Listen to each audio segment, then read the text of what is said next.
முதல்ல என்னோட நன்றி வந்து நான் ஆதி பிரதருக்கு சொல்லிடுறேன். ஏன்னா, இந்த படம் இவ்வளோ பெருசா போனதுக்கு முக்கியமான காரணம் அவர் தான். ஏன்னா, நம்ம யோசிச்சப்போ ஒரு கதையா யோசிச்சு, அத அவரு சொன்னதுக்கப்புறம் தான் இது இவ்வளோ வைடரா போய், இன்னைக்கு இப்படி ஒரு ரெஸ்பான்ஸ் கிடைச்சிருக்கிறதுக்கு முக்கியமான காரணம் அவர். அவருக்கு ஒரு முதல் நன்றியை நான் தெரிவிச்சுக்கிறேன். அப்புறம் இந்த படம் வந்து அ என்ன நெனச்சோமோ, அத பெரிய அளவுல எடுத்து சரியான ஆர்டிஸ்ட்டு கேட்டதை கொடுத்து இன்றைக்கி இவ்வளோ பெருசாக்குன ப்ரொடியூசர் டாக்டர் ஐஸ்வரி கணேஷ் சாருக்கு ஒரு பெரிய நன்றியை நான் தெரிவிச்சுக்கிறேன்.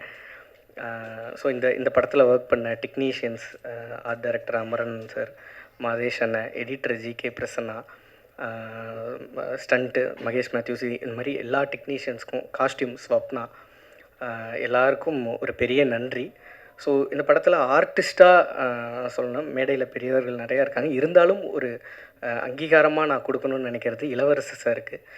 ஃபஸ்ட்டு இளவரசர் வந்து இந்த படத்தில் எவ்வளோ பெரிய பங்கு அப்படின்னா, அந்த படம் பார்த்துருந்தா அந்த கதாபாத்திரம் வந்து ஒரு பொண்ணோட அப்பா, ஊர் சைடில் இருக்கிற ஒரு பொண்ணோட அப்பா வந்து எந்த அளவுக்கு இருப்பாங்க, ரொம்ப போட்டு அழுது அதை ரொம்ப ட்ராமாவாக்காமல் யதார்த்தமாக அந்த ஃப்ரம் பிகினிங்லேருந்து இந்த இன்சிடெண்ட் ஆரம்பித்ததுலேருந்து எண்டு வரைக்கும் ஒரு இடத்துல கூட சின்ன சலனம் கூட ஆகாமல் அந்த மூடு அப்படியே கேரி பண்ணி இன்றைக்கி எல்லாருமே எங்கிட்ட பேசுகிறவங்க எல்லாம், படம் பார்த்து முடிச்சுட்டு வந்தவங்க எல்லாருமே இளவரசர் சார் என்னங்க அப்படி நடிச்சிருக்காரு அப்படின்னு கேட்டிருந்தாங்க.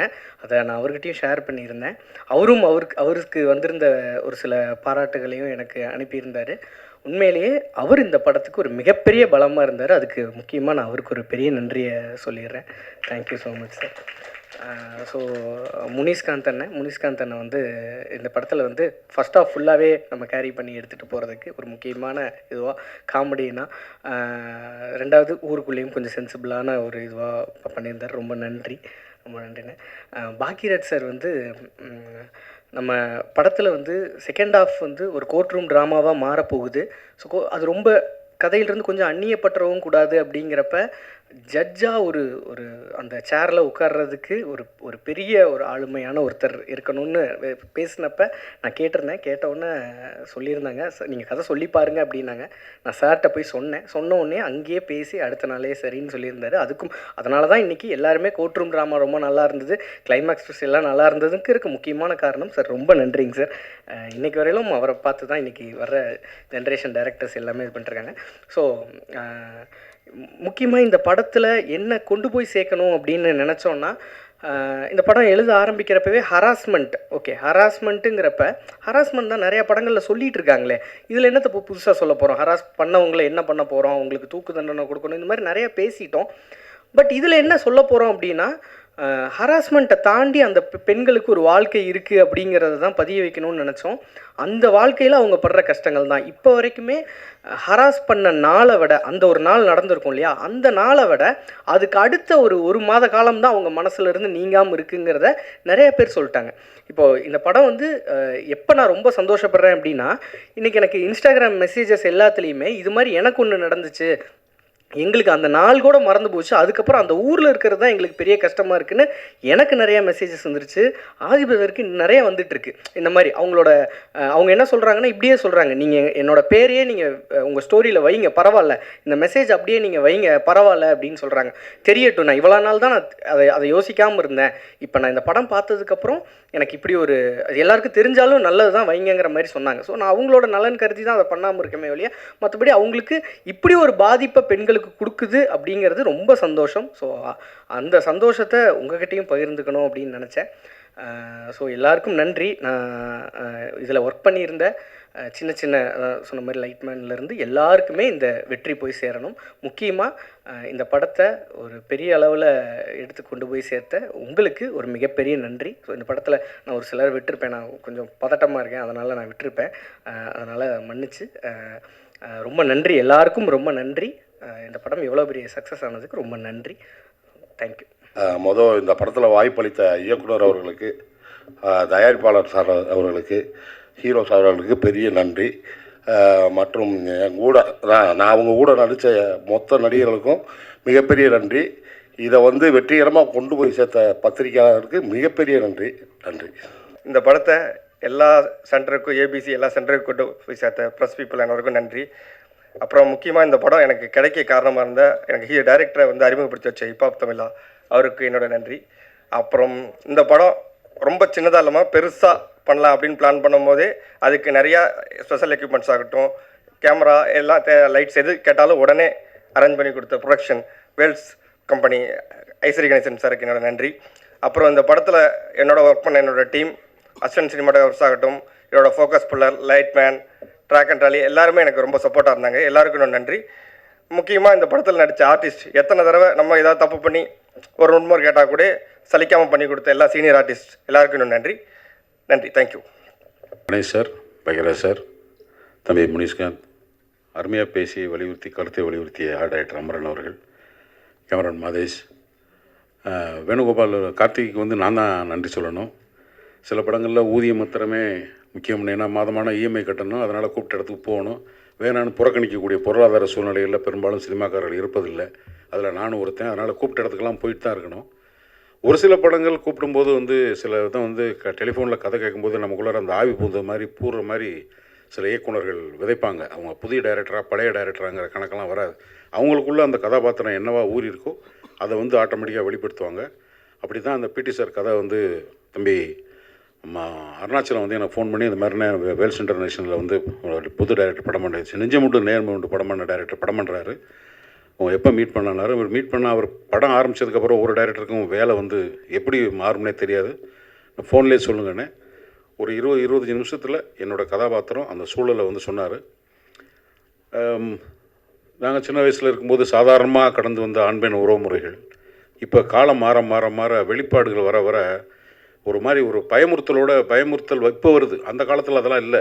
அப்படின்னா என்ன அர்த்தம்னா ரேப்பப் பண்ணிட்டோம்னு இல்லை, ஜாலியாக போயிடும். அதெல்லாம் செய்கிறதுக்கு மனசுக்குள்ளே அத்துமீறி பேசினா கூட படிக்கிற பொண்ணுகிட்ட கூட ஒரு வார்த்தை அதிகமாக விட்டால் தப்பாக போயிடுமோங்கிற ஒரு முன்ஜாக்கிரதை உணர்வோடு இருந்தது. ஆண்கள் பெண்களுக்கு அது ரெண்டுக்குமே அந்த வரையறை இருந்தது ஒரு காலகட்டத்தில். இப்போ வரும்போது வேற மாதிரி இருக்கும்போது ஒரு கையாலாகாத தகப்பனுடைய மனநிலையை வந்து எனக்கு வந்து சிக்கன்னு உள்ளர இன்ஜெக்ட் பண்ணாருன்னு தான் சொல்லணும் டைரக்டர். எப்போது தான் எனக்கு அந்த மாதிரி சில கதாபாத்திரங்கள் வந்து அந்த மாதிரி உள்ளர ஏறும். ஸோ படம் பூரா என்னென்னா எங்கேயாவது எனக்கு என்ன பயம் வந்துச்சுன்னா எப்போ பார்த்தாலும் வர நேரம்லாம் அழுதுருவோமோ. அது பழைய நடிகர்கள் ஒரு சித்தூர் நாகையான்னு வந்து ஒரு தெலுங்கு நடிகர் இருப்பார். அவர் படத்தில் செத்தா தான் கதையை ஆரம்பிக்கும். அவர் வந்து என்னென்னா இனிமேல் தான் கதை ஆரம்பிக்கின்ற மாதிரி இருக்கும். அந்த மாதிரி ஆயிரமோன்னு எனக்கு ஒரு சின்ன பயம் இருந்துகிட்டே இருந்தது. பட் இந்த படத்தில் ரொம்ப முக்கியமாக இருந்ததுன்னா இந்த தகப்பன் இந்த மாதிரியான குடும்பம் இந்த மாதிரியான எமோஷனை உள்ளே வைக்கும்போது அதை கேரிவேர் பண்ணி போகிறதுக்கு இன்றைய சூழலில் இளைஞர்களால் அல்லது எல்லாராலையும் விரும்பப்படுகின்ற ஒரு ஹீரோ ரொம்ப முக்கியமாக தேவைப்படுது. அந்த ஹீரோவை மையப்படுத்தி தான் இந்த மாதிரி கதைகளை சொல்லணும். இல்லைன்னா தேட்டருக்கு ஆடியன்ஸ் வரமாட்டாங்க. அதுக்கான சூழ்நிலை தான். ஏன்னா அவனுக்கு 1008 சொந்த பிரச்சனை இருக்குது.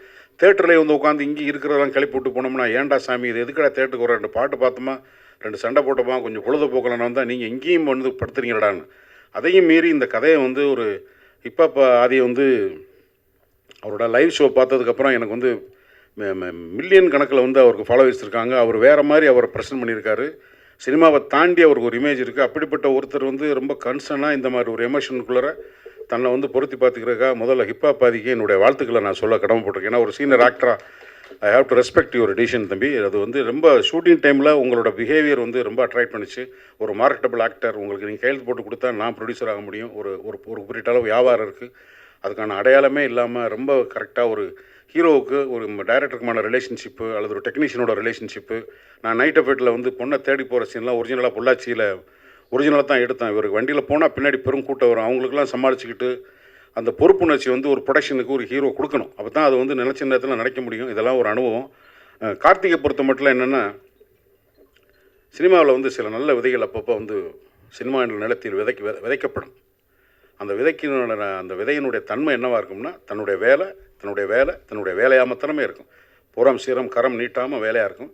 அது மாதிரியே கேமராமேன் அமைஞ்சார், ஆர்ட் டைரக்டர் அமைஞ்சார், அசிஸ்டன்ட் டைரக்டர் அமைஞ்சாங்க. எல்லாருமே வந்து ரொம்ப ஃபோக்கஸ்டாக இருந்தாங்க. அந்த டீம் எந்த தேவையில்லாமல் ஒரு நாள் ஷூட்டிங் வந்து நின்றுச்சு, இந்த அது வரல இது வரல அப்படியெல்லாம் இல்லாமல் ஒவ்வொரு மணி நேரமும் ஒவ்வொரு பணம் செலவாகும். ஒவ்வொரு செகண்டும் சினிமாவில் பணம் போய்கிட்டே இருக்கும். அது எழுதி கொடுக்கும்போது தான் தெரியும். அந்த வலியை உணர்ந்து செய்யக்கூடிய இயக்குநர்கள் தான் இன்றைய எப்போவுமே சினிமாவுக்கு தேவை. அந்த வேலை எனக்கு வாய்ப்பு கொடுத்ததுக்காகவும் பொறுப்பை உணர்ந்து செயல்படுகின்ற ஒரு இயக்குநராக இருக்கிறவங்க கார்த்தி, நீங்கள் நல்லா இருக்கணும். இன்னும் உங்களுக்கு பண்மையில் நீங்கள் வளரணும்னு என்னோடய வாழ்த்துக்களை கூறி, காலேஜ் சேர்மன் காலேஜுக்குள்ளே நடக்கிற ஒரு அக்கிரமம் இந்த மாதிரி ஒரு சேர்மன் வில்லனாக இருக்கார். ஆனால் படத்தை எடுத்தவர் ஒரு கல்வியினுடைய ஒரு பெரிய நிறுவனம் நடத்துகிறவர். இந்த கதை சொல்லி ஓகே பண்ணும்போது இது நடக்கக்கூடிய விஷயத்த சொல்கிறதுக்கு என்னடா நம்மகிட்டே வந்து ஒருத்தன் கதை சொல்கிறான், நம்ம வந்து ஒருத்தனை இன்ஸ்டியூட் நடக்கிற மாதிரி நினைக்காம இது சொல்லப்பட வேண்டிய விஷயம், இதை சொல்லணும். இந்த பிரச்சனை யார் செய்கிறானோ அவனை சேர்மா தவிர எல்லா கல்வி நிறுவனம் நடத்துகிறவங்க இல்லையங்கிறத கரெக்டாக பகுத்தறிந்து புரிந்து கொண்டு இதை படமாக்கி இதை வெற்றி படமாக்கி இந்த படத்துக்காக இன்றைக்கி ஒரு ப்ரெஸ் மீட் தேங்க்ஸ் கிவ் பண்ணுறது எல்லாமே செலவு. சும்மா கூட ஒரு அறிக்கை கொடுத்துட்டு கூட பண்ணலாம். இதை பண்ணுறதுன்றது ரொம்ப ரொம்ப நன்றி கணேஷ் சார், ரொம்ப ரொம்ப நன்றி. எனக்கு என்னாலும் ஆசிரியராக இருக்கின்ற என்னுடைய மரியாதைக்குரிய பாக்கியராஜ் சார் இந்த மாதிரி கூப்பிடும் போதெல்லாம் வந்து சின்ன பசங்க பண்ணுற படங்கள் இல்லைங்க அப்படின்னு ஏதாவது வேலை சொல்லி கூட தவிர்த்துருக்கலாம். எப்போ கூப்பிட்டாலும் வர்றது சினிமாவில் இருக்கிற கமிட்மெண்ட்டு தான் அது காமிக்குது. சார் இதை நாங்கள் வந்து உங்கள்கிட்ட வந்து கடைசி வரைக்கும் லேர்ன் பண்ணிக்கிறக்கூடிய விஷயம் நிறையா இருக்குது சார். அதில் இந்த படத்துக்கு நீங்கள் கொடுக்குற அந்த ஒத்துழைப்பும் நன்றி சார். தம்பி முனிஷ்காந்த் இன்னும் மென்மேலும் வளரணும். எல்லோருக்கும் நன்றி. Prabhu thank you so much for kind விடட். படத்தில் வந்து கரெக்டான சமயத்தில் எனக்கு பேமெண்ட்லாம் கொடுத்த விக்கி, தம்பி அருணாச்சலம், பாலமுருகன் சார், ஆரோக்கியம், எல்லாத்துக்கும் என்னுடைய மனமார்ந்த நன்றி. அதுக்கப்புறம் இந்த கதாபாத்திரத்தை பற்றி எல்லா விமர்சனங்கள்லேயும் ஊடகங்களும் வந்து சமூக வலைதளத்திலையும் சரி அச்சு மீடியாலாம் எழுதியிருந்தீங்க.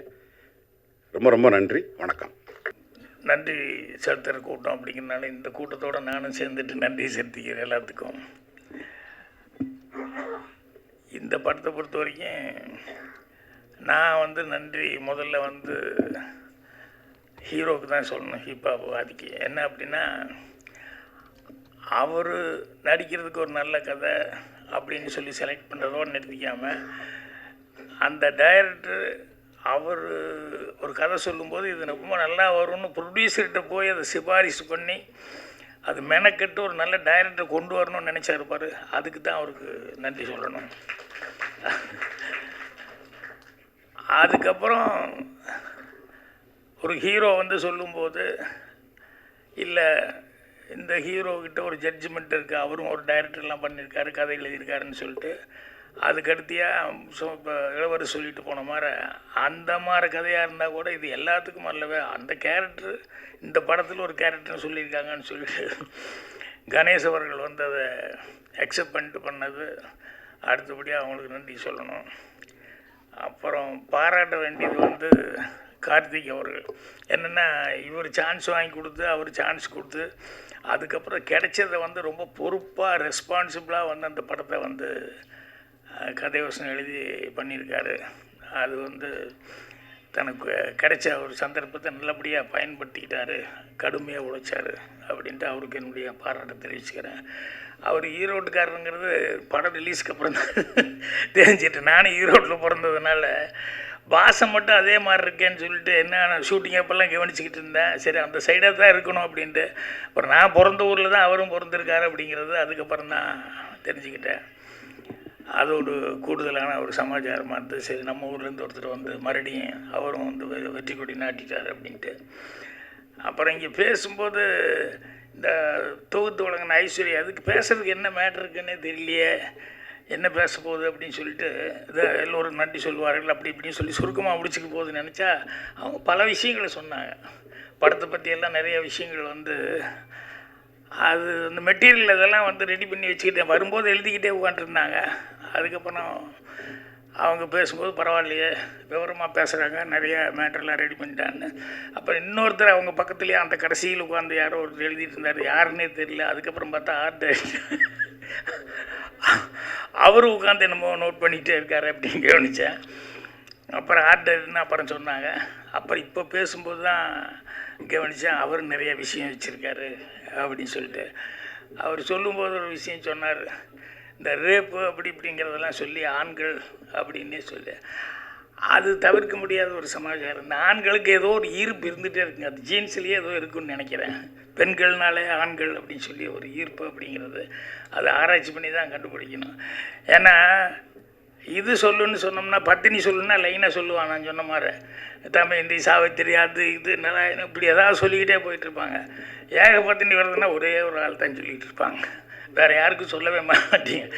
ஏன்னா பெருசாக சொல்கிறது இல்லையில்ல, ஆகுன்னா ஸ்ரீராமன் ஸ்ரீராமன். அதனால் அது ரேர் கேஸுன்னு நினைக்கிறேன், அந்த மாதிரி இருக்கிறது ரொம்ப ரேர் கேஸுன்னு நினைக்கிறேன். அதனால் அவர் சொல்லும்போது அந்த இன்னும் நிறையா விஷயங்கள் அவர் படிச்சிருக்காரு. காரணம் நேரம் கருதி கம்மியான விஷயங்கள் மட்டும் சொன்னார். அடுத்தபடியாக நான் வந்து அசிஸ்டன்ட் டைரக்டர் ஆகும்போது நான் ஒரு புத்திசாலித்தனமாக பண்ணதை நான் நினச்சிக்கலாம். ஆனால் அது நான் வந்து எவ்வளோ கன்னிங்னஸ்ஸாக பண்ணேன்னு எனக்கு தான் தெரியும்.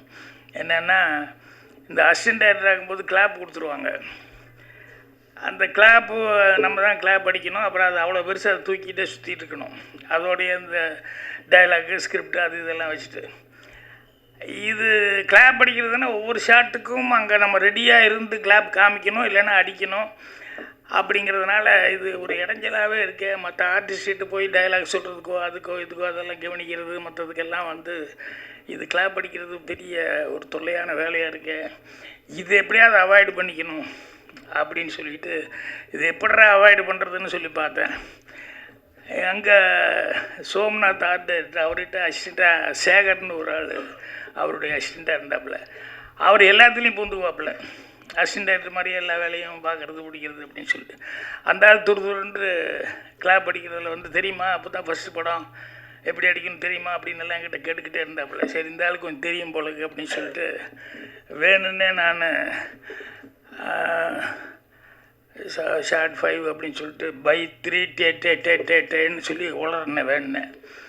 டே என்னையா சொல்கிற, நீ ஒரு கிளாப்பு கூட கரெக்டாக சொல்ல தெரியலையான்னு 2 தடவை பார்த்தாரு. பை பை பை டெக் டெக் டெக் அப்படின்னு 2 தடவையும் தப்பாக சொல்ல ஆரம்பிச்சோன்னே உடனே எங்கள் டைரக்டர், யோ சேகரிங்க வா, என்னையா நீ ஒரு கிளாப்பு கூட கரெக்டாக சொல்ல தெரியலன்னு சேகர்ட்டு கொடுத்தாரு. அவன் ஸ்டைலாக வாங்கிட்டு அப்படியே அடித்தான். அதோடு சரி நான் அப்படியே ஒதுங்கிட்டேன். அதுக்கப்புறம் கிளாப்பே தூக்குற வேலை இல்லை. அப்புறம் தப்பிச்சுக்கிட்டேன் நான். எதுக்கு இது சொல்ல வந்தேன்னு இவ்வளோ பெரிய கதை, இந்த இளவரசு தான் இந்த கதை எனக்கு ஞாபகம் வருது. அவருடைய தொழில் வேறு, அவர் முதல் வந்தது இல்லைங்களா.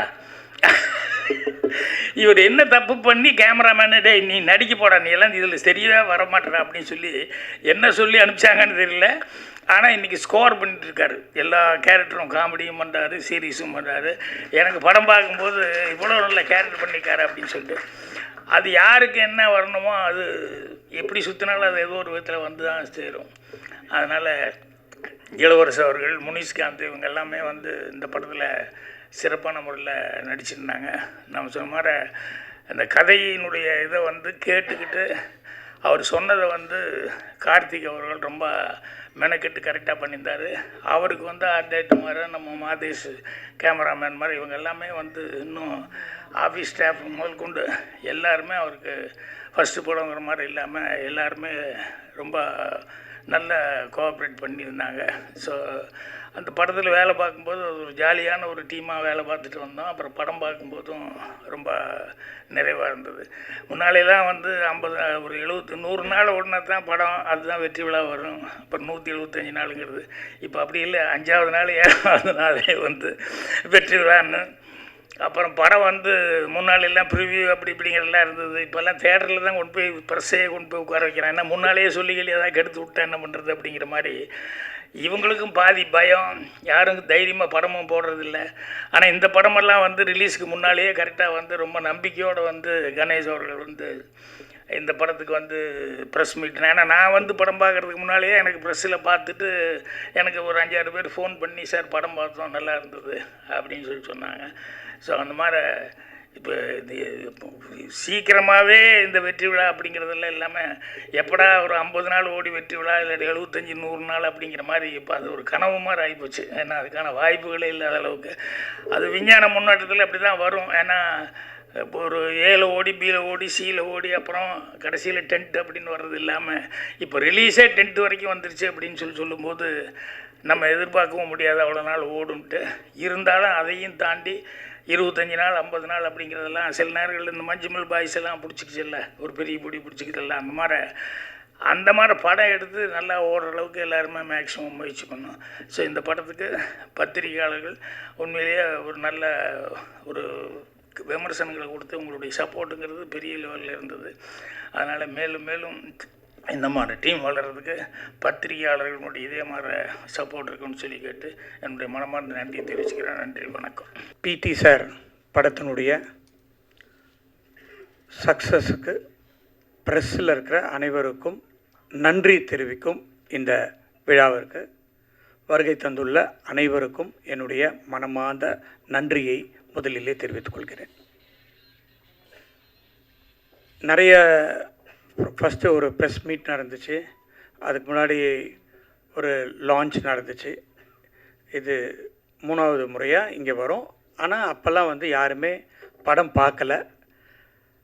படம் பார்க்காமையே படத்தை பற்றி பேசிகிட்டு இருந்தோம். இப்போ எல்லோரும் படம் பார்த்துட்டாங்க. இன்றைக்கி வந்து 3வது வாரமாக கிட்டத்தட்ட இன்றைக்கி மட்டும் 120 தேட்டரில் படம் ஓடிட்டுருக்கு தமிழ்நாடு முழுவதும். அப்ராட்லேயும் நல்லா போயிட்டுருக்கு. பாக்யராஜ் சார் பேசும்போது சொன்னார், இந்த காலகட்டத்தில் நிறைய படங்கள் வந்து 2 நாள் கூட ஓட முடியறதில்ல. 1 வாரம் ஓடினா பரவாயில்ல, 2 வாரம் ஓடினா சக்ஸஸ்ஸு, 3 வாரம் ஓடினா மிகப்பெரிய ஹிட்டு. அந்த நிலைமைக்கு இன்றைக்கி வந்துருச்சு. அதுக்கு சார் சொன்ன மாதிரி நிறைய சேனல்ஸ், ஓடிடி இந்த மாதிரி பிளாட்ஃபார்ம்லாம் வந்ததுனால 50 நாள் எனக்கு கூட பிடி சார் படத்துக்கு 50வது நாள் கொண்டாடணுன்னு ரொம்ப ஆசை. பார்ப்போம் எவ்வளோ படம் நல்லா தான் போயிட்டுருக்கு. 50வது நாள் கொண்டாடுவோன்னு நினைக்கிறேன். அது நம்ம கையில் இல்லை. ஸோ அந்த மாதிரி 50வது நாள், 25வது நாள், 50வது நாள்லாம் வந்து இன்றைக்கி நினச்சி கூட பார்க்க முடியாத அளவுக்கு இன்றைக்கு தமிழ் சினிமா இருக்குது. ஏன்னா 28வது நாள்லேயே வந்து அமேசான்லேயோ நெட்ஃப்ளிக்ஸ்லேயோ படத்தை போட்டுடுறாங்க. அதுக்கப்புறம் தேட்டரில் எப்படி ஓடும்? ஓடாது. ஸோ 30 நாளுக்கு மேலே ஓடுறதுன்றது வாய்ப்பே இல்லாமல் போயிடுச்சு இந்த காலகட்டத்தில். அதையும் மீறி இன்றைக்கி பிடி சார் ரொம்ப நல்லாவே போயிட்டுருக்கு. நல்லா போகிறத விட எனக்கு ரொம்ப சந்தோஷம் என்னென்னா, எனக்கு இந்த படத்தில் வந்து நிறைய பேர் ஃபோன் பண்ணி ஒரு நல்ல படம் பார்த்தேன் அப்படின்னு என்கிட்ட பேசாதவங்கெல்லாம் கூட ஃபோன் பண்ணி சொன்னாங்க. அது எனக்கு ரொம்ப மகிழ்ச்சியாக இருந்தது. அதை இந்த நேரத்தில் நான் தெரிவித்துக் கொள்வதில் மகிழ்ச்சி அடைகிறேன். அது மட்டும் இல்லாமல் எனக்கு தெரியல பிரதர், இப்போ பாதி இன்னைக்கு காலையில் நான் இந்த வர்றதுக்கு முன்னாடி கேட்டேன், 12,25,00,000 இன்ன வரைக்கும் கலெக்ஷன் ஆகிருக்கு இந்த படம் அப்படின்னு சொல்லியிருக்காங்க.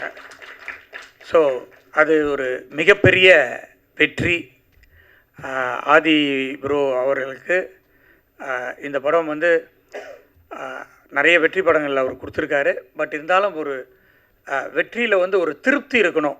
அதுதான் எனக்கு ஒரு நல்ல படம் வேல்ஸ் ஃபிலிம் இன்டர்நேஷ்னலில் இருந்து கொடுத்துருக்கோம் அப்படின்றது ரொம்ப மகிழ்ச்சி. அதற்கு காரணம் கார்த்திக் இயக்குனர். நீங்கள் எல்லோரும் படம் பார்த்துருப்பீங்க. படத்தில் எந்த ஒரு சீன்லேயுமே எந்த ஒரு இதுலையுமே ஒரு தொய்வு இல்லாமல் அந்த ஸ்க்ரீன் ப்ளே ஆகட்டும், அந்த டைலாக் ஆகட்டும், அந்த கிளைமேக்ஸ் ஆகட்டும், எல்லாமே வந்து ரொம்ப நீட்டாக பண்ணியிருக்காரு. ஒரு சிறந்த ஒரு இயக்குனராக வர்றதுக்கு அவருக்கு நிறைய வாய்ப்பு இருக்குது. அது வேல்ஸ் ஃபிலிம் இன்டர்நேஷ்னலு கொடுக்கும் அப்படின்றத இந்த நேரத்தில் நான் தெரிவித்துக் கொள்வதில் ரொம்ப மகிழ்ச்சி. அடுத்த படமும் வேல்ஸ் இன்டர்நேஷ்னலில் பண்ணுறாருன்னு நான் ஏற்கனவே அறிவிச்சிருக்கேன். அதை மீண்டும் இங்கே வந்து இந்த நேரத்தில் சொல்கிறதுல எனக்கு ரொம்ப மகிழ்ச்சி. இந்த படத்தில் நடித்த அனைவருமே ரொம்ப தத்ரூபமாக, அது கேப்டன் ஆஃப் த ஷிப்புன்னு சொல்கிறது வந்து டைரக்டர் தான் சொல்லுவோம். அந்த டைரக்டர்னால அந்த கேரக்டர்ஸ் எல்லாருமே ரொம்ப நல்லா பண்ணியிருந்தாங்க. அஃப்கோர்ஸ் அவர் கேட்ட கேரக்டர்ஸ் எல்லாம் நாங்கள் கொடுத்தோம் ஆக்டர்ஸை. அதுவும் ஒரு ப்ளஸ் பாயிண்ட்டு தான். பட் அதனால் எனக்கு கூட பட்ஜெட் நிறைய ஏறிடுச்சின்னு சொன்னேன். நான் டைரக்டருங்களுக்கெல்லாம் கொஞ்சம் சொல்லிக்கிறதுக்கு இதுதான், இந்த மேடை தான் கரெக்டாக, நிறையெல்லாம் செலவு பண்ணாதீங்க, சிக்கனமாக படம் எடுங்க, நல்ல படம் எடுங்க அப்படின்றது தான் என்னுடைய வேண்டுகோள். இந்த படம் ஒரு நல்ல படம், சிக்கனமாகவும் எடுத்துருக்குறோம். ஆர்டிஸ்ட்லாம் நிறையா வந்தவுடனே அது பெரிய படம் ஆகிடுச்சு. முனிஷ்காந்த் சார் வந்து ஃபர்ஸ்ட் ஹாஃபில் வருவார், ரொம்ப நல்லா காமெடி பண்ணிட்டு போவார். அதே மாதிரி பாண்டியராஜன் சார், தியாகராஜன் சார் ரொம்ப நல்லா நடிச்சிருந்தார். இளவரசு சார் சொல்லவே வேணாம், எல்லா பத்திரிகையிலும் அவரை பற்றி எழுதாத பத்திரிகையே கிடையாது. நான் உண்மையிலேயே இந்த படத்து ரிவ்யூ தான் இது வரைக்கும் நான் ரிவ்யூலாம் படிக்கவே மாட்டேன். பட் இந்த படத்தில் என்ன தான் எழுதியிருக்காங்க அப்படின்னு பார்த்தேன். எல்லாருமே ரொம்ப நல்லா எழுதியிருந்தீங்க. உங்களால் தான் இன்றைக்கி இந்த படம் இந்த அளவுக்கு ரீச் ஆச்சு. அதுக்கு இன்னொரு முறையும் நான் உங்களுக்கு நன்றி சொல்லிக்கொள்ள கடமைப்பட்டிருக்கிறேன். இப்போ பாதி பிரதர் தான் இந்த படத்தை எனக்கு எடுத்துகிட்டு வந்து கொடுத்தாரு. அதில் எனக்கு ஃபஸ்ட்டு படம் அவரோட சேர்ந்து ரொம்ப மகிழ்ச்சியாக இருந்தது. அவரோட சேர்ந்து ஒர்க் பண்ணது, நான் வந்து மியூசிக் டைரக்டராக கோமாளின்ற படத்தில் ஒர்க் பண்ணோம். அப்போ எனக்கு அவர் அவ்வளோ பழக்கம் கிடையாது. இந்த படத்தில் அவர் ஹீரோவாகவும் 25வது மியூசிக் பண்ணியிருக்கிற படமாகவும் இது அமைஞ்சது. படத்துடைய ரீரெக்கார்டிங் தனியாக பேசப்பட்டது. அதுக்கும் அவர் இந்த படத்தில் அவரை தவிர வேறு யார் நடிச்சிருந்தாலும் இந்த அளவுக்கு போய் சேர்ந்துருக்குமா அப்படின்றது எனக்கு ஒரு டவுட்டு தான். ஸோ டைரக்டர் வந்து கரெக்டாக சூஸ் பண்ணார். அவருக்கு கொடுத்த பாத்திரத்தை அவர் ரொம்ப பிரமாதமாக பண்ணி இன்றைக்கி சக்ஸஸ் காணதுக்கு காரணம் ஆதி ப்ரோ. ப்ரோ நம்ம நிறைய படம் பண்ணணும் ப்ரோ. பாக்யராஜ் சார் வந்து கிளைமேக்ஸில் வந்து ஒரு கலக்கிட்டு போயிடுவார். நான் கூட கேட்டேன் டைரக்டரை, பாக்யராஜ் சார் பெரிய ஆர்டிஸ்ட்டு வேணுமான்னு. இல்லை சார் அவர் வந்தால் தான் சார் அந்த கிளைமேக்ஸ் நிற்கும் அப்படின்னாரு. இல்லைப்பா எனக்கு ரொம்ப வேண்டப்பட்டவர், நானே பேசிடுறேன், ஒன்றுமே பிரச்சனை இல்லை, வந்து பண்ணிவிடுவாருன்னு சொன்னோம். அதே மாதிரி வந்து பண்ணி அந்த கிளைமேக்ஸை தூக்கி கொடுத்தாரு பாக்யராஜ் சார். கேமராமேன் ரொம்ப அழகாக நல்லா பண்ணியிருந்தார். அதுக்கப்புறம் ப்ரொடக்ஷன் பிரபு, கேஆர் பிரபு, அவர் எல்கேஜியினுடைய டைரக்டர், படத்தினுடைய டைரக்டர், இந்த படத்தினுடைய க்ரியேட்டிவ் ப்ரொடியூசர், அவருக்கு கூட விக்கி, இவங்கெல்லாம் வந்து இந்த படத்தை சக்ஸஸ் ஆகிறதுக்கும் மற்ற எல்லா ப்ரொடக்ஷன்ஸ் மேனேஜர்ஸும் சேர்ந்து உருவாக்கியிருக்கோம். இந்த படத்துலேருந்து இனிமேல் வேல்ஸ் ஃபிலிம் இன்டர்நேஷ்னல் ஒரு நல்ல படங்களை கொடுக்கணும் அப்படின்ற ஒரு பொறுப்பை எனக்கு மக்கள் கொடுத்துருக்காங்க. அதை நிச்சயமாக நான் செய்வேன் அப்படின்றத இந்த நேரத்தில் தெரிவித்துக்கொண்டு, இதை வெற்றி படமாக்கிய அனைவருக்கும் என்னுடைய மனமார்ந்த நன்றியை தெரிவித்து விடைபெறுகிறேன். நன்றி, வணக்கம். ரொம்ப மகிழ்ச்சியாக இருக்குது, ரொம்ப சந்தோஷமாக இருக்குது. இந்த படத்தை பற்றியும், இந்த படத்தில் வேலை செய்தவர்கள் பற்றியும், இந்த படத்தில் சம்மந்தப்பட்டவங்க பற்றி ஆல்ரெடி ஒவ்வொரு இடத்துலையும் 1000 முறை நாங்கள் திரும்ப திரும்ப ரொம்ப நம்பிக்கையோடு பேசியிருக்கோம். ஆனால் இந்த இடத்துல முதல்ல நான் என்னுடைய பேச்சை ஆரம்பிக்கும் பொழுது நன்றியிலேருந்து ஆரம்பிக்க விரும்புகிறேன். யாருக்கு நன்றி அப்படின்னா, உங்களுக்கு வந்து, அதாவது ஒவ்வொரு பத்திரிகை நண்பருக்கும், மீடியாவில் இருக்கிற ஒவ்வொருத்தருக்கும் ரொம்ப ரொம்ப ரொம்ப நன்றி. ஏன்னா இது ரியாலிட்டியாக பார்த்துட்டு இருக்கிற எங்களுக்கு தெரியும் இந்த படத்தை நீங்கள் எப்படி கொண்டு போய் இதை சேர்த்துனீங்க அப்படிங்கிறதும். அதனால தான் இந்த படம் இன்றைக்கும் தொடர்ந்து, நேற்று கூட சில தேட்டரில் ஹவுஸ்ஃபுல், இந்த வீக்கெண்ட் வந்து இப்போ ஹவுஸ்ஃபுல்லாக ஓடிட்டுருக்கு. தொடர்ந்து அடுத்த வீக்கெண்டும் நம்பிக்கையோடு இருக்காங்க, தேட்டரில் பேசுகிறப்ப நம்பிக்கையோடு இருக்காங்க. இதுக்கெல்லாம் என்ன காரணம்னா, அந்த முதல்ல ஒரு புஷ் பண்ணுறதுக்கு நாங்கள் பண்ணுற ப்ரொமோஷன் அது காரணமாக இருக்கலாம். ஆனால் அதை தாண்டி இந்த படம் வந்து ஒவ்வொருத்தரும் தேட்டருக்கு வந்து பார்க்கணும்னு நினைக்கிறதுக்கு நீங்கள் இந்த படத்தை பற்றி எழுதுனதும், இந்த படத்தை பற்றி விவாதித்ததும், நீங்கள் கொண்டு போய் சேர்த்ததும் தான் அதுக்கு ஒரு மிகப்பெரிய காரணம். ஸோ அதனால் இந்த நன்றியை, இந்த படம் இவ்வளோ பெரிய வெற்றி அடைஞ்சதுக்கு தாண்டி இந்த படம் போய் கொண்டு போய் சேர்ந்ததுக்கும் அந்த எல்லா நன்றியும் உங்களுக்கு நான் தெரிவித்து தான் என்னோட பேச்சை நான் தொடங்க விரும்புகிறேன். இந்த நன்றிகளை தாண்டி எனக்கும் இந்த படத்தை பற்றி நிறைய எல்லா விமர்சனங்களையும் படித்தேன், எல்லா விமர்சனங்களையும் பார்த்தேன். உங்கள் கருத்துக்கள் எல்லாமே உங்கள் பாராட்டுக்கு ரொம்ப ரொம்ப நன்றி. நிறைய கருத்துக்கள் அதில் இருந்துச்சு, அது எல்லாமே கேட்டேன். தொடர்ந்து உங்கள் கருத்துக்களை எடுத்துக்கொண்டு மேன்மேலும் என்னை மெருகேற்றி இன்னும் நல்ல படங்களில் நடித்து, இன்னும் நல்ல கதைகளை தேர்ந்தெடுத்து இன்னும் நல்லா நடிக்க முயற்சி பண்ணி தொடர்ந்து என்னுடைய நல்ல கலைப்படைப்புகளை கொடுக்க நான் முயற்சி செஞ்சுட்டே இருப்பேன். இப்போ என்னுடைய இந்த படத்தை பற்றி என்ன இந்த நன்றி, இதுக்கு முன்னாடி நிறைய இதில் ரொம்ப கான்ஃபிடெண்ட்டாக பேசினேன். ஆனால் இப்போ வந்து நன்றியை தெரிவிக்க வேண்டிய இடத்துல இருக்கேன். ஆல்ரெடி நான் ஃபஸ்ட் இந்த படத்தை சொன்னப்பவே என்னுடைய ப்ரொடியூசரை பற்றி ஒவ்வொரு முறையும் நான் சொல்கிறப்ப, இந்த படம் அவர் தயாரித்தது ரொம்ப முக்கியமான ஒரு டெசிஷன் இந்த படத்துக்கும் சரி. ஏன்னா அவர் கொடுக்குற இந்த படத்துக்கு அவர் கொடுக்குற ஒரு முத்திரைங்கிறது வந்து ஒரு கல்வியாளராக இருந்து கொண்டு இளவரசன் சொன்ன மாதிரி இந்த படத்தை அவர் எடுத்தது அப்படிங்கிறது வந்து, இதை நான் ஆல்ரெடி ஒவ்வொரு ப்ரெஸ் மீட்டில் எல்லா இடத்துலையும் சொன்னேன். இப்போ அது தெளிவாக வந்து எல்லாமே அது படம் பார்த்தனால உங்களுக்கும் அது புரிஞ்சிருக்கும். ஸோ அதுக்கு வந்து அப்போ இருந்தே நான் சல்யூட் அடிச்சிட்டு இருக்கேன். மீண்டும் ஒரு முறை சல்யூட், மீண்டும் ஒரு முறை நன்றி. இந்த படம் இவ்வளோ பெருசாக எல்லா இடத்துலையும் போய் சேர்ந்ததுக்கு ஒரு முக்கிய காரணம். இன்னொன்று, அவரை பற்றி நான் ஒரு விஷயம் இந்த இடத்துல நான் சொல்லணும். இந்த படம் வந்து லாபகரமான படம்ங்கிறது நான் ஒரு 3 நாள் முன்னாடி சந்தித்தோம் எல்லோரும். இப்போ லாபகரமான படம் அப்படிங்கிறதுல அவர் சந்தோஷமாக அவர் பகிர்ந்துக்கிட்டார், சந்தோஷம். அப்போ நான் ஒரு விஷயம் அவர்கிட்ட பகிர்ந்துக்கிட்டேன். இது மாதிரி இந்த கார்த்தி ஒரு மீம்லாம் காமிச்சேன். அவர் டெய்லியும் எனக்கு அனுப்பிச்சிட்டே இருப்பார், ஆயிரக்கணக்கான மெசேஜ் அனுப்புவார் டெய்லியும். அதில் வந்து ஒரு மில்லில் அது 2 ஷோ போட்டாங்க இல்லையா, ஒரு மில்லில் அவங்க ஒர்க்கர்ஸ் லேடி ஃபுல்லாக விமன் இருக்கிற இது போல் விமன் ஒர்க் பண்ணுற மில்லில் கத்தி. ஸோ அவங்க அந்த லேடிஸ் ஷோ வந்து 2 ஷோ வந்து அவங்க ஒர்க்கர்ஸுக்கெலாம் போட்டாங்கங்கிறது அது ட்ரெண்ட் ஆகிட்டு இருந்துச்சுன்னு சொல்லி கார்த்திக் எடுத்து காமிச்சார். அதை நான் ப்ரொடியூசர்கிட்ட ஷேர் பண்ணேன், நான் இந்த மாதிரி அப்படின்னு சொல்லி. அவர் அந்த இது லாபகரமான படம்ங்கிறதுக்கு எவ்வளோ ரியாக்ஷன் காமிச்சாரோ அதை விட ஒரு 10 மடங்கு இதில் ஹாப்பி ஆனார்.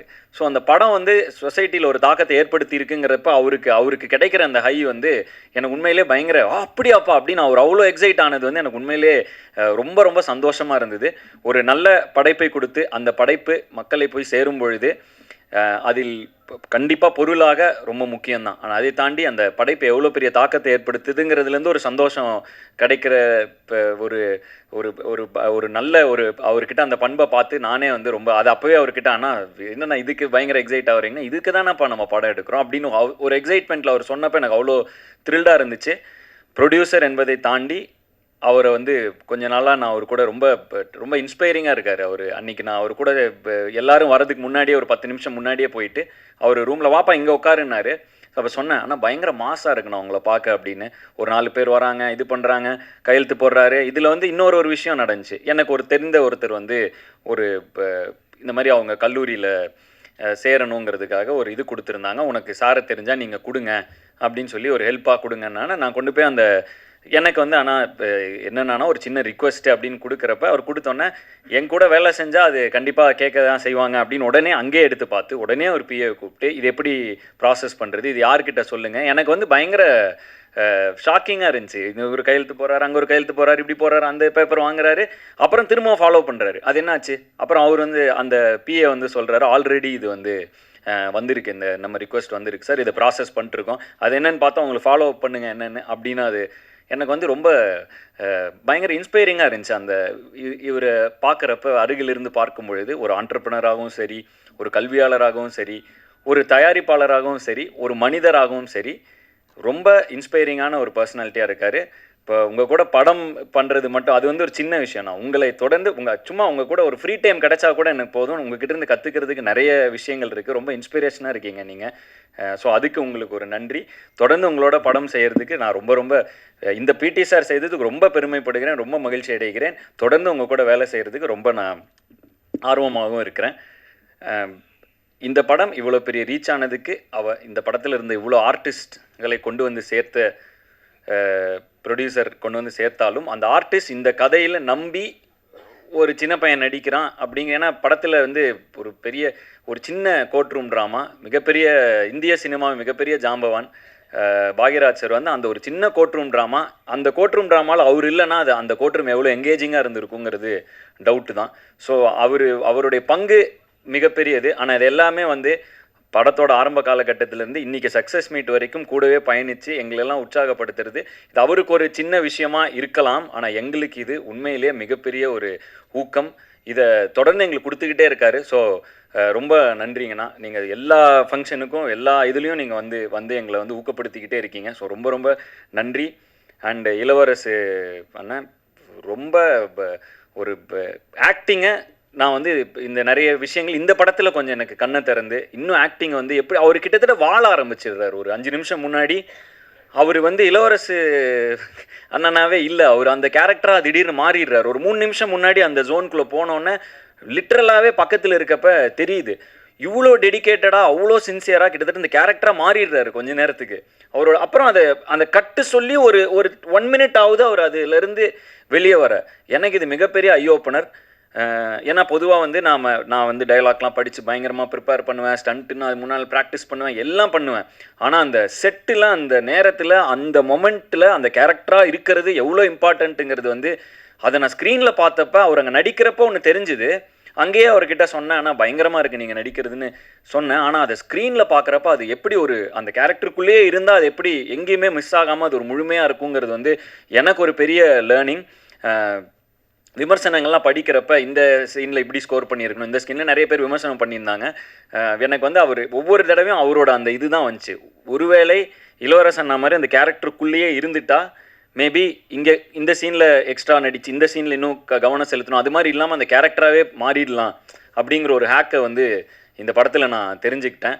So thank you. நான் எனக்கு மிகப்பெரிய லேர்னிங். அந்த எவ்வளோ சின்சியரிட்டி, இவ்வளோ சின்சியராக இருக்கணுமா நடிக்கிறப்ப. அதாவது பொதுவாகவே நான் ரொம்ப முயற்சி பண்ணுவேன். எனக்கு ஃபைட்டு வந்து இவ்வளோ ஆக்ஷன் பண்ணதில்லை. போன படங்களில் அந்த குதிரையில் நானே பண்ணணும், நானே ஸ்டண்ட் பண்ணணும், இதெல்லாம் ரொம்ப முயற்சி பண்ணேன். நடிக்கிறப்ப இப்படி ஒரு ஈக்குவேஷன் அது பின்னாடி இருக்குங்கிறது வந்து, ஏன்னா நான் வந்து கொஞ்சம் கொஞ்சமாக தான் கற்றுக்கிட்டு வரப்போ இப்படி ஒரு தருணத்தில் நான் கொஞ்சம் எவால்வ் ஆகி மெச்சூர் ஆகிக்கிட்டு இருக்கிற அந்த தருணத்தில் இவரை போன்ற ஒரு ஆர்டிஸ்ட்டை நான் சந்தித்ததுக்கு நான் தான் கொடுத்து வச்சுருக்கணும். ஸோ மறுபடியும் இளவரசனுக்கு ஒரு நன்றி. அதை தாண்டி பிரபு சார், பெரிய பெரிய ஜாம்பவான்கள் இருந்தாங்க இந்த படத்தில். பிரபு சார் இருந்தார், அண்டு பட்டிமன்ற ராஜா சார் இருந்தார். அவர் கேரக்டர் ரொம்ப பேசப்பட்டுருக்கு. தேவதர்ஷினி மேம், நிறைய பேர் இந்த படம், வினோதினி மேம், இந்த படம் முழுக்க ஆர்டிஸ்ட்டாக இருந்தாங்க. ஸோ இவங்க எல்லாருக்கும் இந்த நேரத்தில் என்னோட நன்றி. ஏன்னா இவ்வளோ ஆர்டிஸ்ட்டும் அட் அ டைமில் வச்சு ஏற்கிறங்கிறது ரொம்ப கஷ்டமான ஒரு விஷயம். ஏன்னா நிறைய ஆர்டிஸ்ட் இருந்தாலே நம்ம அந்த ஈக்குவேஷன்ஸ்லாம் கரெக்டாக பார்த்து அந்த என்விரான்மெண்ட்டை செட் பண்ணி, ஸோ அந்த வகையில் எல்லா ஆர்டிஸ்ட்டும் ஒத்துழைத்தது ஒன்று. ரெண்டாவது, அவங்கள அருமையாக அந்த என்விரான்மெண்ட்டை மாற்றி கொடுத்து ஒரு நல்ல கதையை எடுத்து அதை உருவாக்கி அதை நம்பி அதில் இவ்வளோ நாள் பயணம் செஞ்சு அந்த படத்தை கரெக்டாக கொண்டு வந்து, அதுவும் ப்ரொடியூசர் சொன்ன மாதிரி, ஏன்னா இது ஒரு இம்பார்ட்டண்ட்டான மெடல் என்னென்னா கார்த்தி, நல்ல இயக்குனர், சிக்கனமான இயக்குனர். அதாவது சிக்கனம்ங்கிறது வந்து இந்த கதைக்கு தேவை என்ன, இதை வந்து கரெக்டான டேஸில் முடித்தார், அன்றைக்கி ஷெட்யூல் அன்றைக்கி முடித்தார். அதனாலேயே இந்த படம் எங்கள் எல்லாருக்கும் மகிழ்ச்சியாக இருக்க காரணம் என்னென்னா, இந்த படம் ஏன்னா ஒரு படம் அப்படிங்கிறது வந்து பேர் சம்பாதிக்கிற அளவுக்கு பொருளும் அதிலிருந்து வரும்பொழுது தான் தொடர்ந்து அதை திரும்ப ஊக்கப்படுத்தி அப்படி தான் வந்து திரும்ப நல்ல படங்கள் கொடுத்துட்டே இருக்கிறதுக்கு ரெண்டுமே முக்கியம். ஸோ அந்த மாதிரி ஒரு லாபகரமான படம் அமைய காரணம், லாபம்னா என்ன, இப்போ காஸ்ட் ப்ரைஸ் மைனஸ் இதுதான் ப்ராஃபிட்டும்பாங்க. ஸோ அந்த காஸ்ட் ப்ரைஸை வந்து கண்ட்ரோலில் வைக்கிறது வந்து டைரக்டர் கையில் அது மிகப்பெரிய பங்கு இருக்குது. ப்ரொடக்ஷன் கூட அவர் ஒரே யூனிட்டாக இணைந்து நடத்தினா தான் அது முடியும். ஸோ அந்த வகையில் கார்த்திக் வந்து ஒரு மிகப்பெரிய பாராட்டு. சூப்பராக பண்ணிங்க கார்த்திக், பயங்கர எஃபிஷியண்ட்டாக ஒரு படம் எடுக்கிறதுங்கிறது ரொம்ப இம்பார்ட்டண்ட். அதை சூப்பராக பண்ணிங்க. அண்ட் ஏன்னா ப்ரொடியூசர் உங்கள் மேலே அவ்வளோ நம்பிக்கை வச்சு அவ்வளோ ஆர்டிஸ்ட் கொடுக்குறப்ப அது நீங்கள் வந்து எந்த வகையிலும் ஒரு மாதிரி அதில் குழம்பாமல் தெளிவாக அதை எடுத்தது உங்களுக்கு மிகப்பெரிய பாராட்டு. அண்ட் இன்றைக்கி இந்த படத்துக்கு கிடைச்சிட்டு இருக்கிற பாராட்டுக்களை ஒவ்வொரு இடத்துலேருந்தும் பார்க்கும்பொழுது ரொம்ப சந்தோஷமாக இருக்குது. 2-3 விஷயங்கள், தருணங்கள். நாங்கள் வந்து தமிழ்நாடு முழுக்க டூர் போனேன். இந்த படத்தை வந்து எனக்கு வந்து ரசிகர்களோடு பார்க்கணுன்னு ஆசைப்பட்டு தமிழ்நாடு முழுக்க போனோம். சில இடங்களில் நடந்த சில விஷயங்கள் அதை நான் இன்ஸ்டாகிராம்லேயும் ஷேர் பண்ணிகிட்ருக்கேன், என்னோடய பர்சனல் பக்கங்களில் ஷேர் பண்ணிகிட்ருக்கேன். சில விஷயங்கள் எனக்கு ரொம்ப நெகிழ்ச்சியாக இருந்துச்சு. கார்த்தியும் கூட இருந்தார், மாதேஷனும் கூட இருந்தார். நாங்கள் 3 பேர் தான் போனோம். அதாவது ஒரு அம்மா ஈரோட்டில் ஒரு அம்மா வந்து தேங்க்யூ அப்படின்னு சொல்லி ஒரு தொடர்ந்து அதை நான் ஷேர் பண்ணுறேன். இப்போ தொடர்ந்து அந்த இதில் தொடர்ந்து ஒரு 30 செகண்ட்ஸ் வந்து தேங்க்ஸ் ஃபார் த மூவி அப்படின்னு அவங்க ஒரு இதாகி வந்து பர்சனலாக அவங்க நான் கிளம்புறப்ப அவங்க கையெல்லாம் பிடிச்சி அது வந்து ரொம்ப எங்களுக்கு ஒரு மாதிரி நெகிழ்ச்சியாக இருந்தது. அண்டு ஒவ்வொரு இடத்துலையும் எங்களை ரொம்ப க்ளோஸாக ரிசீவ் பண்ண மாதிரி எங்களுக்கு ஒரு ஃபீல் இருந்துச்சு. அதுவும் முக்கியமாக திருப்பூரில் ஸ்ரீசக்தி தேட்டரில் நாங்கள் வந்து படம் பார்த்து அந்த கூட்டத்தில் வரப்போ ரெண்டு பாட்டிங்க அவங்க வந்து அவங்களுக்கு கண்டிப்பாக என்னை யாருன்னு தெரிஞ்சிருக்க வாய்ப்பே கிடையாது. அவங்களுக்கு வந்து அவங்க சான்ஸே கிடையாது. அவங்க வந்து அங்கே தேட்டரில் வேலை பார்க்குற பாட்டிங்கன்னு நினைக்கிறேன். ஸோ அவங்க அது ஸ்க்ரீனில் பார்த்துருக்காங்க. அந்த படம் அவங்களுக்கு ஏதோ ஒரு இன்ஃப்ளூயன்ஸ் ஆகிருக்கு. அவங்களுக்கு என்ன பேசுறதுன்னு, அவங்களுக்கு என்ன சொல்கிறதுன்னு கூட தெரில. அவங்களுக்கு சும்மா என் பக்கத்தில் வந்து நிற்கணும், பார்க்கணும் அப்படின்னாங்க. இந்த மாதிரி அவங்க வந்து அப்புறம் வந்தாங்க, கையை பிடிச்சிக்கிட்டேன். எனக்கும் என்ன சொல்கிறதுன்னு தெரில. ஏன்னா அவங்களுக்கு எதாவதுனா நம்ம என் படம் பார்த்துருக்கீங்களான்னு கேட்கலாம், சான்ஸே இல்லை. அவங்களுக்கு என்னை யாருன்னே தெரில. பட் அவங்களுக்கு வந்து அந்த படத்தை பார்த்து அவங்க என் கையை பிடிச்சிட்டு அப்படியே அவங்க சும்மா அப்படியே ஒரு பார்த்துட்டே இருந்தாங்க. எனக்கு ரொம்ப நெகிழ்ச்சியாக இருந்தது அந்த மாதிரி விஷயங்கள். அது கார்த்தி இருந்தார், மாதேஷ் இருந்தார். நாங்கள் அந்த மொத்தமாக இந்த தமிழ்நாடு டூர் நாங்கள் கிட்டத்தட்ட முந்தா நேற்று கூட கேரளா போயிட்டு வந்தோம். இந்த மாதிரி ஒரு படம் பண்ணி முடிச்சுட்டு அந்த நேரத்தில் போய் மக்களை சந்திக்கும் பொழுது ரொம்ப சில விஷயங்கள் ரொம்ப நெகிழ்ச்சியாக இருக்குது. இந்த நெகிழ்ச்சியை என்பதை தாண்டி ஒரு மிகப்பெரிய பொறுப்புணர்வை கொடுக்குது. ஒரு கலைஞனாக நல்ல படைப்புகளை தொடர்ந்து கொடுத்துட்டே இருக்கணும். நம்ம படைப்புகள் எங்கேயோ யாருக்கோ ஒரு சின்ன தைரியத்தை கொடுக்குது, சின்ன ஒரு சாட்டிஸ்ஃபேக்ஷன், ஒரு ரிலீஃப். நம்ம படைப்புகள் ஒருத்தரை டச் பண்ணுதுங்கிறதே வந்து நம்ம ஒரு கலைஞனாக கொடுத்து வச்சிருக்க வேண்டிய ஒரு விஷயம். அந்த வகையில் இந்த படத்தில் என்னை நாயனாக இமேஜின் பண்ணி ஒரு கதை எழுதி அந்த கதையில் நான் நடித்தா நல்லா இருக்குன்னு சொல்லி எனக்காக இப்படி ஒரு விஷயத்தை பண்ணதுக்கு நன்றி கார்த்திக், நன்றி. மிகப்பெரிய இந்த படம் எல்லா வெற்றியும் தாண்டி பர்சனலாக எனக்கு மிகப்பெரிய திருப்தியான ஒரு படமாக இந்த படம் இருக்குது. அதுக்கு ரொம்ப நன்றி. அண்ட் என்னை எப்போவுமே அழகாக காட்டுற மாதேஷ் அண்ணன் ரொம்ப நன்றி. அன்பறிவுலையும் சரி, இங்கேயும் சரி, எனக்காக வந்து இந்த சொல்லுவாங்களே லைட் எக்ஸ்ட்ரா வச்சாங்க, அந்த மாதிரி ரொம்ப ரொம்ப இது பண்ணுவார், எனக்காக எஃபர்ட் போடுவார். அண்டு டயர்டாக தெரியறதுக்கு முன்னாடி சொல்லுவார், கொஞ்சம் ஸ்க்ரீனில் இப்படி இது பண்ணுங்கள் அது பண்ணுங்கள், நிறைய என் மேலே ஒரு எக்ஸ்ட்ரா கேர் அவருக்கு எப்போவுமே இருக்குது. அந்த வகையில் மாதேஷ் மேடி ப்ரோன்னு நான் சொல்லுவேன். மாதேஷ் அண்ணனுக்கு ரொம்ப ரொம்ப நன்றி. தொடர்ந்து பயணிக்க முதல் முறையாக சார் கூட பயணிக்கிறேன். இதுதான் ஃபஸ்ட்டு டைம். அவரை நான் பெருசாக வந்து பார்க்கவே மாட்டேன், அவர் பேக்லேயே தான் இருப்பார். ஸோ இப்போ தான் வந்து சார் கூட ஃபஸ்ட்டு படம். ரொம்ப தத்ரூபமான நிறைய ஆர்ட் இதெல்லாம் வந்து எது செட்டு எது வீடு எதுன்னே தெரியாத அளவுக்கு நல்லா பண்ணியிருந்தீங்க சார், சூப்பராக இருந்துச்சு. அண்ட் முனீஷ் அண்ணன், அவர் கூட நான் அடிக்கடி நடிக்கிறது எனக்கு ரொம்ப பிடித்த நடிகர். நான் ஒரு படம் வீரனில் நடிச்சிருந்தார், எனக்கு எப்போயுமே நான் சிரித்தாவில் நடிச்சிருந்தார். அப்போ எப்படி இருந்தாரோ அதே இதில் இப்போ வரைக்கும் கூட ஜாலியாக வந்து ரொம்ப கம்ஃபர்டபுளாக நான் நடிக்கக்கூடிய நடிகர்கள் கொஞ்சம் பேர் இருக்காங்க. அதில் முனீஷனை வந்து ரொம்ப ரொம்ப ஜாலியான ஒரு நடிகர். நான் வந்து கேஷுவலாக அவர் கூட நார்மலாக அப்படியே ஒரு கரெக்டாக சீனை பற்றி நல்லா பில்ட் பண்ணி இப்படி பண்ணலாம் சார் அப்படி பண்ணலாம் சார் ஏதோ ஒன்று பண்ணி ஒன்று கொண்டு வருவார். ஸோ முனிஷனா கூட திரும்பவும் நடித்து இப்போ இது மாதிரி நிறைய பேர் கூட இந்த படத்தில் நான் நடித்தது எனக்கு நல்ல அனுபவம். சரியான வரிசையில் என்னால் பேச முடியல. ஏன்னா வந்து ஒன்று இந்த வெற்றி எனக்கு ரொம்ப மகிழ்ச்சியாக இருக்குது. அந்த மகிழ்ச்சி என்னால் வார்த்தைகளில் என்னால் மாற்றி அதை கன்வெர்ட் பண்ணி கரெக்டான வார்த்தைகளில் சொல்ல எனக்கு தெரியல. பட் வந்து ரொம்ப அதை எப்படி எனக்கு சொல்கிறேன்னு தெரியல. வெற்றிங்கிறது எனக்கு புரிஞ்சுது, சக்ஸஸ் மீட். ஆனால் அதை தாண்டி ஒரு திருப்தின்னு ஒரு ஃபீலிங் எனக்கு இருக்குது இந்த படத்தில். அது வந்து இப்போ அந்த ஃபீலிங்கை தாண்டி எனக்கு இந்த படம் ஒரு முக்கியமான ஒரு தருணத்தில் முக்கியமான ஒரு படமாக அமைஞ்சதில் எனக்கு ரொம்ப ரொம்ப ரொம்ப மகிழ்ச்சி. இதை தொடர்ந்து நாங்கள் நிறைய விஷயங்கள் தொடர்ந்து இந்த அடுத்த 3 வருடங்களுக்கு நிறைய பிளான்ஸ் போட்டு வச்சுருக்கோம். ஸோ அதுக்கு ஒரு நல்ல அடித்தளமாக ஒரு புஷ் ஸ்டார்ட்டாக இந்த படம் எனக்கு அமைஞ்சதில் ரொம்ப ஹாப்பி. என்னுடைய அடுத்தடுத்த படங்களோட அப்டேட்டோட தொடர்ந்து உங்களை சந்திக்க போகிறேன். விடைபெறுவதற்கு முன் மீண்டும் ஒரு முறை இந்த படத்தை நீங்கள் கொண்டு போய் சேர்த்தனால மட்டும்தான் இந்த படம் இவ்வளோ பெரிய வெற்றி அடைஞ்சுது. அதனால் உங்களுக்கு ஒரு நன்றியை சொல்லிவிட்டு நான் விடைபெறுகிறேன். நன்றி, வணக்கம். நம்ம படத்தில் வந்து ஹலோ சார், டைரக்டர் சார், நம்ம படத்தில் வந்து இவங்க மதர் வந்து ஏன்டா இந்த போயின்னு இருக்க, ரேஷன் கடைக்கு போனால் கூட கை தடவரான்னு ஒரு டைலாக் வரும். இப்போ ரேஷன் கடையில் சம்மந்தப்பட்ட எல்லாமே இந்த படத்தை பற்றி ஏதோ கேஸ் போட போகணும்னு சொல்கிறாங்களே, அதை பற்றி உங்கள் கருத்து என்ன? அதான் சார், நம்ம குறிப்பிட்டு இவங்க தான் இப்படி தான் ஒரு நபர்னு ஒருத்தர் சொல்கிறோன்னா இப்போ எல்லா இடத்துலையுமே பாசிட்டிவ் நெகட்டிவ்னு இருக்கும், எந்த தொழிலாக இருக்கட்டும் எதுவாக இருந்தாலும். மற்றபடி இவங்க இப்படி தான் அப்படிங்கிற ஒரு எந்த முத்திரையும் யார் மேலேயும் திணிக்கிற அளவுக்கு நான் இது கிடையாது, அப்படி ஒரு எண்ணமும் கிடையாது. அந்த இடத்துல அந்த இதில் ஒரு கதாபாத்திரமாக தான் எடுத்துகிட்டு போகிறோமே ஒழிய அதுக்கப்புறம் அதை தொடர்ந்து ஒரு சில சீக்வன்ஸும் இருந்துச்சு, அதை நம்ம நேரம் கருதி அதை கட் பண்ணிட்டோமே ஒழிய மற்றபடி இப்படி தான் அப்படிங்கிற மாதிரி எந்த ஒரு எண்ணமும் இல்லை. கதாபாத்திரம் இப்போ வந்து ஒரு அதாவது ரேஷன் கடைக்காரர் இருந்தார் படத்தில், அந்த குறிப்பிட்ட கேரக்டர் கனகவேலோட உலகத்தில் அந்த கதைக்குள்ளே அப்படி ஒரு கேரக்டர் இருந்தது. நேரம் கருதி ஆட்டோக்காரனை போய் அடிக்கிறான், அடுத்து அவனு அந்த மாதிரி இருந்துச்சு படத்தில். பட் நேரம் கருதி அதை எடுத்துட்டாங்க. பட் அந்த மாதிரி எண்ணம் கண்டிப்பாக கார்த்திக் இருக்க வாய்ப்பே கிடையாது. யாரையும் புண்படுத்தணுங்கிற எண்ணம் கார்த்திக் இருக்குமாங்கிறது மிகப்பெரிய சந்தேகம் தான். அந்த ஒரு இப்போ ஏன்னா கதையை நான் கேட்டப்பவும் அது அந்த ஒருத்தன் அப்படி இருந்தாங்கிற மாதிரி தான் அது இருந்துச்சு. அண்ட் இது கண்டிப்பாக நாங்கள் பொதுவாக இதை சொல்லி யாரையுமே அப்படி நாங்கள் மனசார அப்படி யாருக்காவது ஒரு வேளை இது ஒரு மாதிரி பர்சனலாக ஃபீல் ஆயிருந்துச்சுன்னா அது கண்டிப்பாக வந்து அந்த எங்களோட வருத்தத்தையும் இங்கே பதிவு பண்ண விரும்புகிறோம். அப்படி ஒரு எண்ணம் எங்களுக்கு கிடையவே கிடையாது. இன்ஃபேக்ட் இந்த படம் ஒரு கல்வியாளர் ஒரு கல்வி தந்தைங்கிற ஒரு விஷயத்தை வச்சு வருது.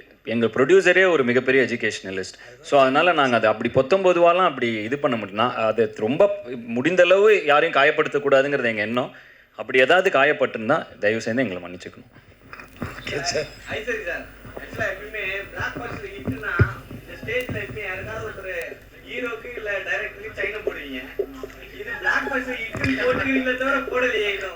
நான் என்ன சொல்லியிருக்கேன், இருங்க 50வது நாள் ஃபங்க்ஷன் கொண்டாட போகிறேன்னு சொல்லியிருக்கிறேன். ஓகேங்களா?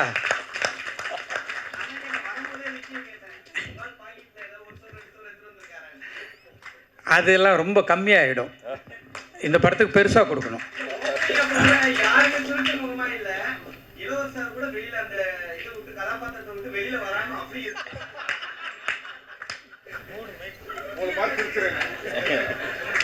சார் ஐசரி சார் கல்வி தந்தை சொல்லிட்டு தியாகராஜன் சார் வந்து தவறு பண்ணுற மாதிரி கதை சொல்லியிருப்பாங்க. அந்த கதையை கேட்குறப்போ உங்களுடைய அந்த ஃபீலிங் என்ன? இந்த ஒரு கல்வி தந்தையை பற்றி இந்த மாதிரி போடுறீங்களா, ஃபீலிங் இல்லையா அவங்களுக்கு?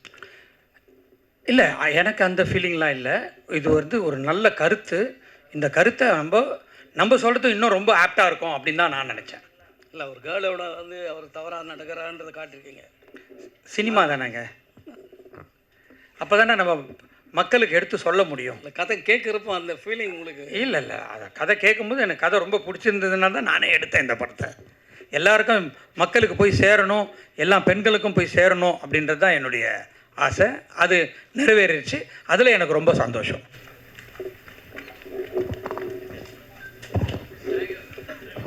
ஹிப்பாபாதி சார், இப்போ நம்ம தமிழ்நாட்டில் இந்தியாவில் இந்த மாதிரி செக்ஷுவல் அபியூஸ்மெண்ட்டுக்கு எதிராக போக்சோ சட்டம் இதெல்லாம் நிறைய இருக்குது.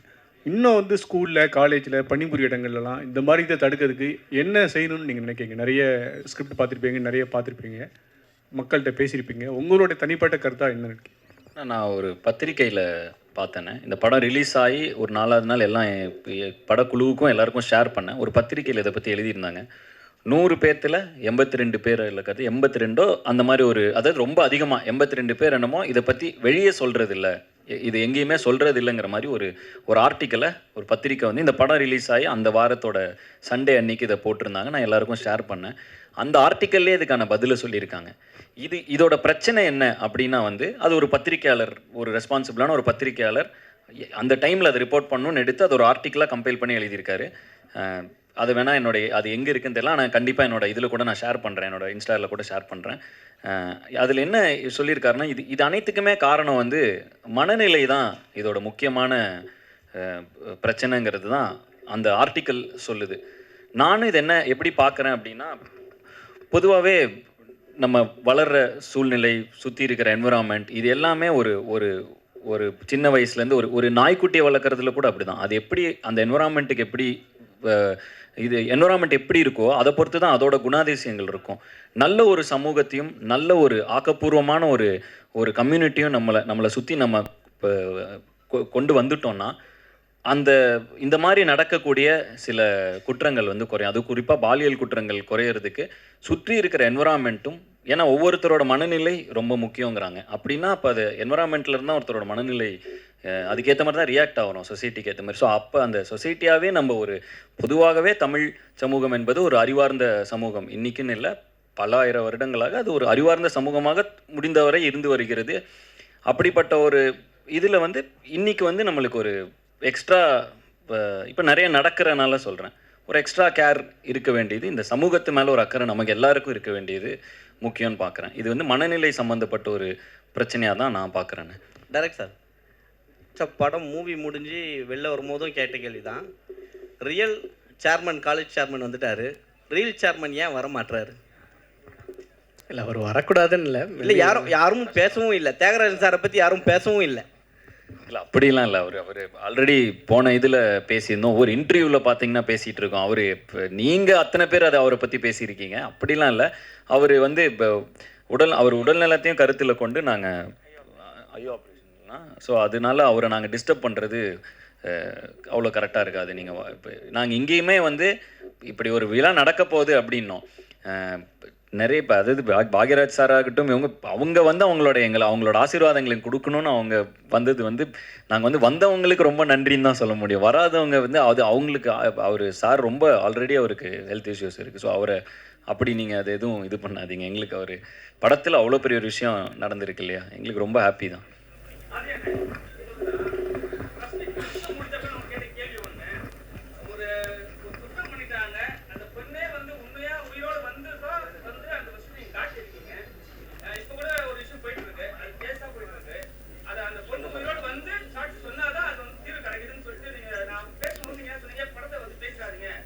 ஆமாம் ஆமாம்.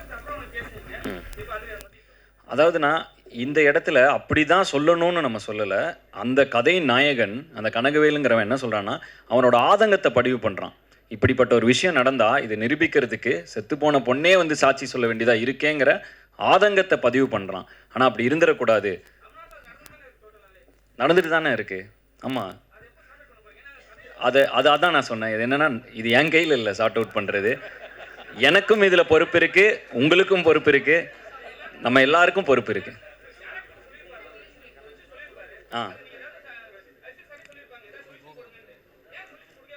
இதுக்கு சொல்யூஷன் வந்து என் கையில் இருந்தால் கொடுத்துருப்பேன், இவர் கையில் இருந்தால் கொடுத்துருப்போம். பட் இந்த சொல்யூஷன் நம்ம சமுதாயம் மொத்தம் நம்ம எல்லார் கையிலையும் இருக்குதுங்கிறனால இதுக்கான சொல்யூஷனை நம்ம தான் எல்லாரும் சேர்ந்து எழுத போகிறோம். இல்லை அது சொல்யூஷன் இல்லை, அது ஆதங்கம். இப்படி பொண்ணு உயிரோட வர வேண்டியது இருக்கேங்க நம்ம ஆதங்கப்படுறான். அப்போ இதுக்கான தீர்வு என்னன்னா அது நம்ம ஒவ்வொருத்தரோட கையிலும் இருக்குது. நம்ம இதை எப்படி நம்ம இந்த சமூகத்துக்குள் என்ன விதைக்கிறோமோ அதுவாக தான் இந்த சமூகம் ஒரு 10 வருஷம் கழிச்சு மாறுது. ஸோ தொடர்ந்து ஆக்கப்பூர்வமான விஷயங்களையும் நல்ல விஷயங்களையும் நம்ம தொடர்ந்து நீங்கள் எழுதுவது மூலமாகவும் நாங்கள் படைப்பதன் மூலமாகவும் நம்ம பண்ணிக்கிட்டே இருந்தோம்னா கண்டிப்பாக இந்த சமூகம் ஒரு நல்ல சமூகமாக ஒரு ஆல்ரெடி ஒரு நல்ல லேர்ன்ட் எஜுகேட்டட் இதாக தான் நிறைய உலக அரங்கில் நம்ம பார்க்கப்படுகிறோம், தமிழர்களாக பார்க்கப்படுகிறோம். தொடர்ந்து இது பண்ணால் புரியலண்ணே. இல்லை அரசியல் வேணாண்ணே, சக்ஸஸ் மீட்.